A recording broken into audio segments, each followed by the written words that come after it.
Hi, this is Jason from Scrapless Press, and today I'm going to show you how to convert your color photos to black and white using Adobe Photoshop CS6 and adjustment layers. So let's get started. The first thing I want to do is convert it to black and white using the regular method so that we have a point of reference and you can compare the different conversions when we're done. So I'll go to Image, Mode, Grayscale, and I'm just going to duplicate this layer to a new document and then go back to color on my original. If you don't have the layers palette open, you can go to Window and choose Layers. And at the bottom of the palette, you'll see the half moon looking icon. That's the adjustment layers icon. The first method I'm going to show you is the hue saturation method. And so choose adjustment layers and hue saturation. And then set the blending mode of this adjustment layer to color. And I'm just going to name that layer 1. And then choose another hue saturation layer.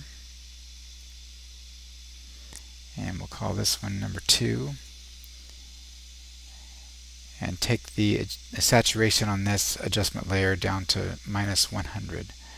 So, and leave the blending mode at normal. So there you have it, black and white. If we compare the two now, you can see that there's a big difference. This method of converting to black and white offers you really a lot of flexibility in playing with the tones of the photograph.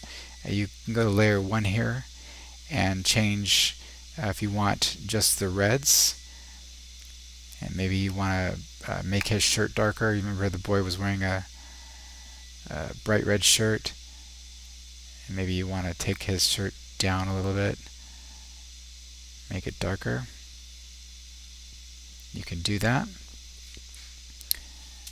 Let's see before and after. So that's kind of nice. So you see you have a lot of flexibility. You can go play with overall colors here, get some pretty dramatic results. So that's the hue saturation method. The second one I'm going to show you is the black and white adjustment layer. This adjustment layer is not available in Photoshop Elements, but I'll show you anyway if you have Photoshop CS3 or higher.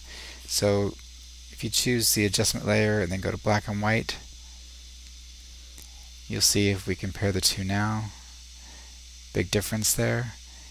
And this adjustment layer works very similar to the hue saturation method in that you can change the various tones in the photo. They move a lot quicker than the hue saturation adjustment layer, but very similar in that you can change these tones, and it's kind of nice. I like the hue saturation method a little bit more because it's more flexible. The black and white method's quicker, but the hue saturation method allows you to add adjustment layer masks to the adjustment layer, and I'll show you that now. If we choose adjustment layer 1 there and add a layer mask to it, you see that the adjustments went away, and I can disable the mask and bring them back, toggle that back and forth.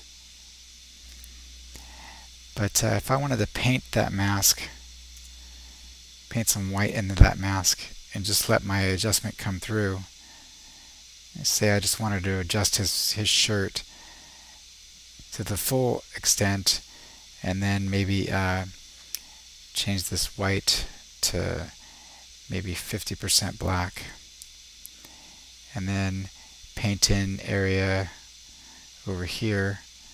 That's a little more subtle of an adjustment. You can see if I toggle undo that I've adjusted it a little bit.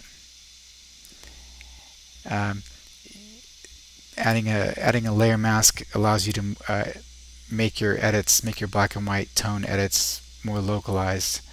So that's something exclusive to this method. You can't do that with the black and white method. So there you have it. Two versions of converting your color photos to black and white.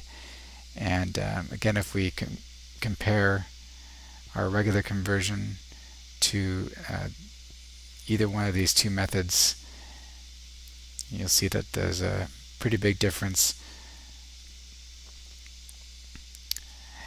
And there you have it.